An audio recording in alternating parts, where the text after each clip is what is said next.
탄핵 소추 뒤 딱 한 달이 지났습니다. 혼란이 수습되기는커녕 더 꼬이는 형국입니다. 물리력을 동원해 시간을 끌고 여론전에 매달리는 사이 새로운 이슈들이 계속 불거지고 정치적 주장들도 난무합니다. 이슈가 이슈에 덮이기도 합니다. 본질로 돌아갈 때입니다. 무엇이 이 시국을 불러왔고 무엇을 어떻게 바꿀지 머리를 맞댈 때입니다. 그렇지 않으면 훗날 이 큰일을 겪고도 아무런 교훈을 얻지 못했다는 말을 하게 될지도 모르겠습니다.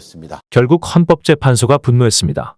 윤석열의 뻔뻔한 태도에 재판관들 또한 결국 공개적인 장소에서 변호인단을 강하게 꾸짖었는데요. 특히나 내란 사태로 탄핵 소추된 윤석열이 정계선 헌법재판소 재판관의 성향을 문제 삼아 제기한 재판관 기피 신청에 더욱 분노한 것으로 알려졌습니다. 헌재는 이례적으로 이른 시간에 입장을 발표하며 기피 신청 기각을 만장일치로 결정했다 밝혔는데요. 이러한 가운데 시작된 윤석열 탄핵 1차 변론에서는 예상치 못한 폭탄 발언으로 윤석열 탄핵 인용이 멀지 않았음을 알 수 있었습니다. 어제 재판관 한 분에 대한 기피 신청이 들어왔고 오늘 그분을 제외한 7분의 일치된 의견으로 기피 신청을 기각했으며 그 결정문을 오전 중에 송달했습니다. 두 번째, 변론기일 일괄 지정은 헌법재판소법 30조 3항, 헌법재판소 심판규칙 21조 1항에 근거한 것이며 형사소송규칙을 적용한 바가 없습니다. 왜냐하면 여기는 헌법재판소이지 형사법정이 아니기 때문입니다. 2024 헌나 8호 대통령 탄핵 사건에 관한 변론을 진행하겠습니다. 출석을 확인하겠습니다. 청구인 소추위원 법제사법위원장님 나오셨고요.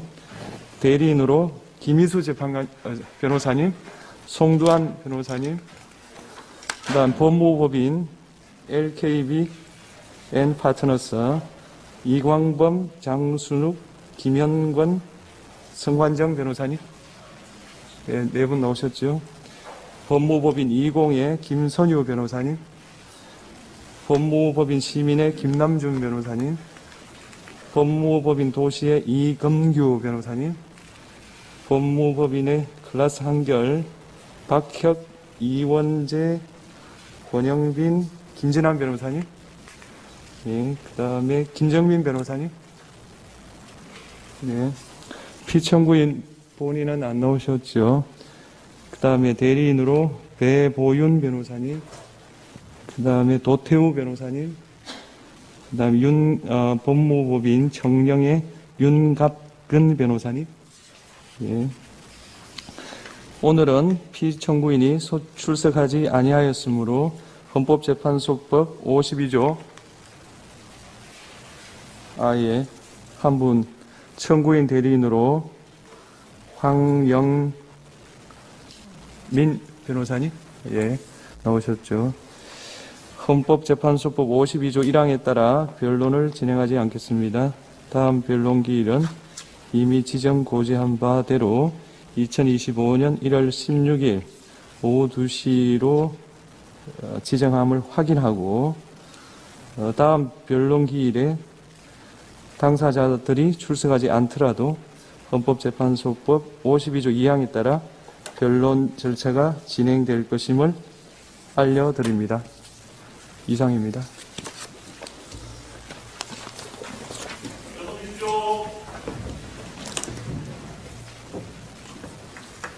이뿐만이 아닙니다. 그 시간 국회에서는 국정조사특별위원회가 열렸고 차원이 다른 분석력과 정보력을 보여주는 박선원 의원의 완벽한 질의에 수십 개의 별을 달고 있는 장군들은 그 앞에서 아무 말도 못하고 죄송하다는 말을 연신 반복할 수밖에 없었습니다. 지금 윤석열이 대통령 된 이후 특히 2023년 말부터 2024년까지 오로지 한 일은 계엄 모의, 해외 순방, 골프장에서 계엄 모의, 관저에서의 만찬 계엄 모의로 점철되어 있습니다. 2023년 12월 윤석열, 김영현, 신원식, 조태용, 이 자리에 계신 김명수 의장님, 여인영에게 비상대권 언급했다.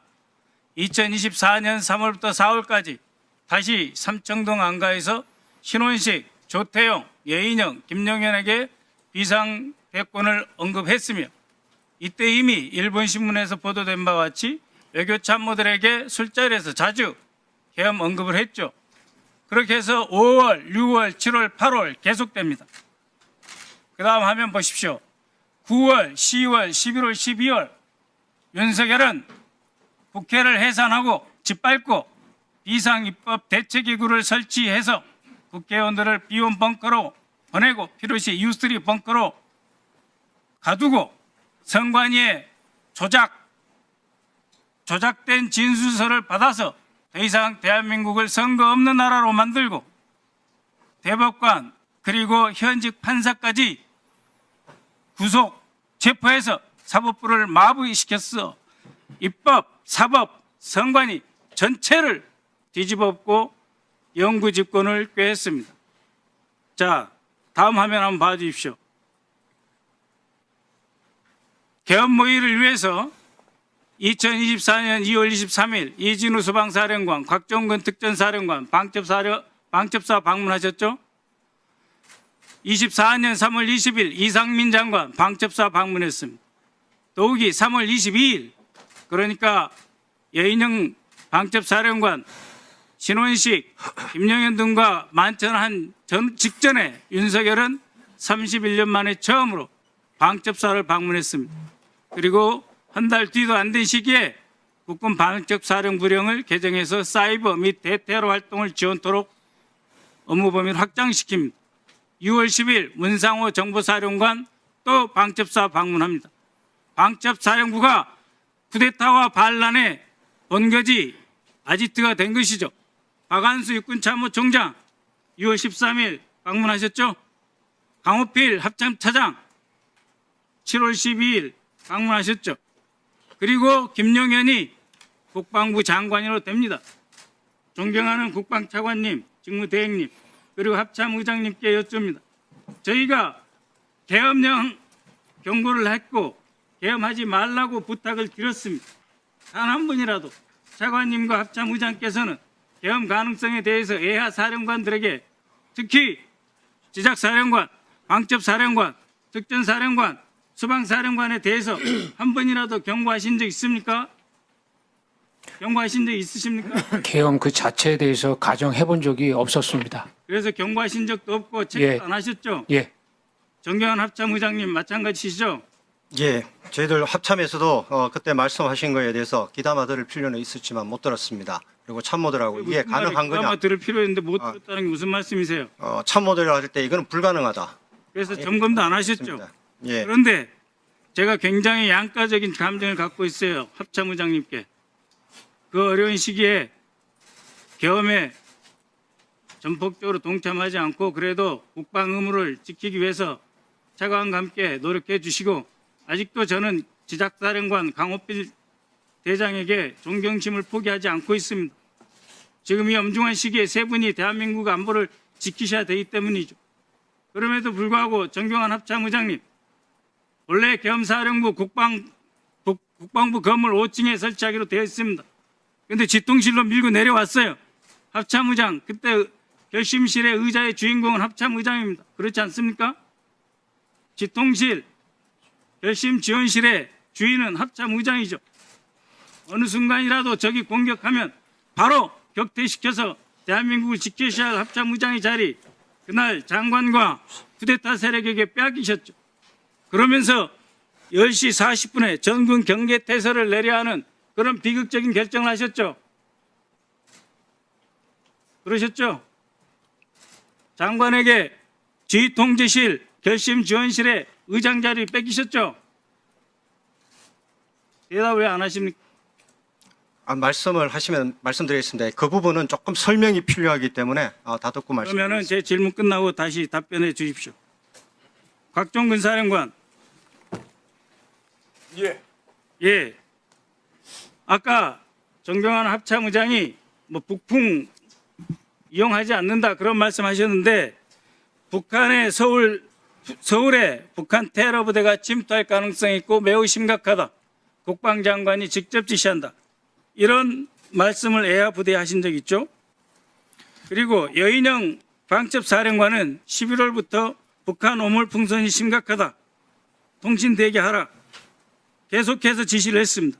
그러나 실제 북한에서 오물풍선 내려온 건 11월 18일, 28일 두 번뿐이었습니다.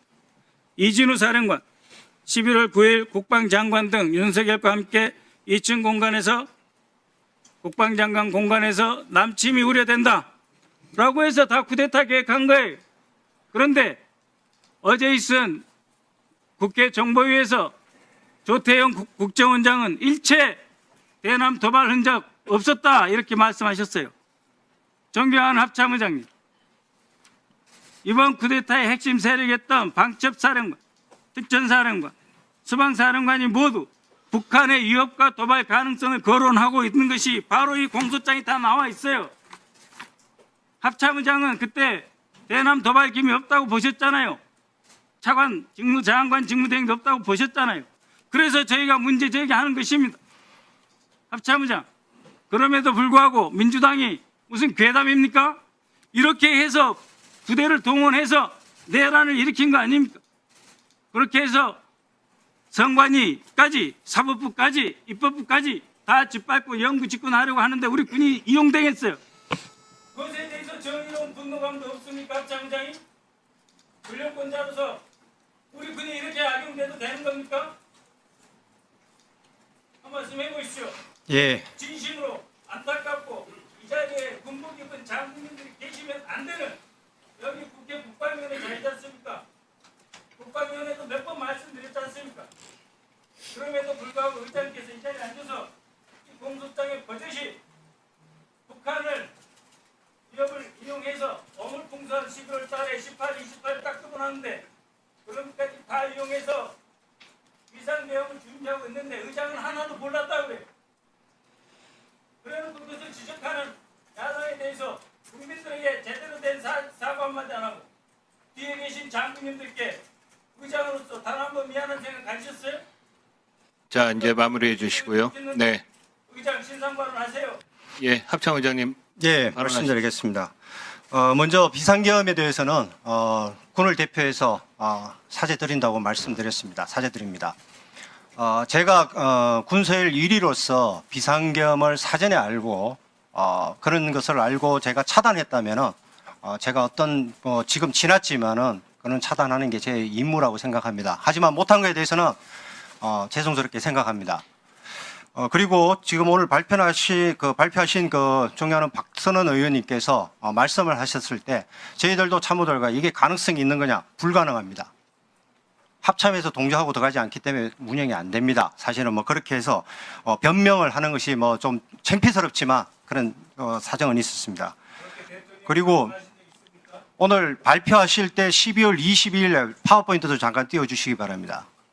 왜냐하면 이것은 군에 대한 신뢰가 있기 때문에 말씀을 드려야 될 것 같습니다. 파워포인트 제일 앞장에 한번 띄워주시기 바랍니다. 12월 22일이라고 제 이름이 있길래 확인을 좀 드리는 게 좋을 것 같다는 생각입니다. 왜냐하면 제가 50만 군을 지휘하고 있기 때문에 여기에 관련이라든가 이런 것이 있기 때문에 말씀을 드립니다. 12월에 제가 알기로는 12월 22일경에 연합사령관과 해서 연말 지휘관들 격려 만찬이 공식적으로 있을 때 제가 참가했습니다.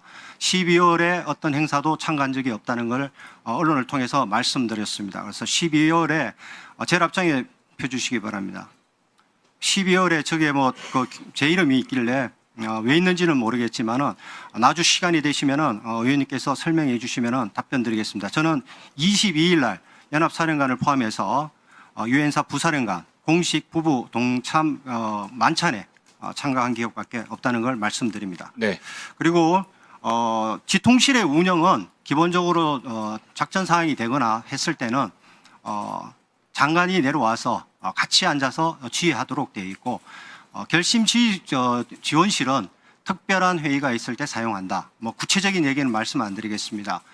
보안이 유지되는 상황에서 운영되는 거기 때문에 누구든지 필요에 따라서 운영 요구하면은 사용할 수 있는 장소다. 이렇게 말씀드리겠습니다. 네. 여러분은 어떻게 생각하시나요? 여러분들의 의견을 자유롭게 댓글로 남겨주세요. 하나하나 읽어보고 명심하고 반영해서 더욱 유익한 영상 제작하도록 최선을 다하겠습니다. 여러분의 구독과 좋아요는 영상 제작에 큰 힘이 됩니다. 시청자 여러분, 제발 혁명을 위해 힘을 보여주세요. 오늘 준비한 영상은 여기까지입니다. 앞으로의 관련 소식도 계속해서 전해드릴 것을 약속드리며 영상이 유익하셨다면 구독과 좋아요 한 번씩 부탁드리겠습니다. 정말 열심히 하는 채널 되도록 하겠습니다. 진심으로 감사드립니다.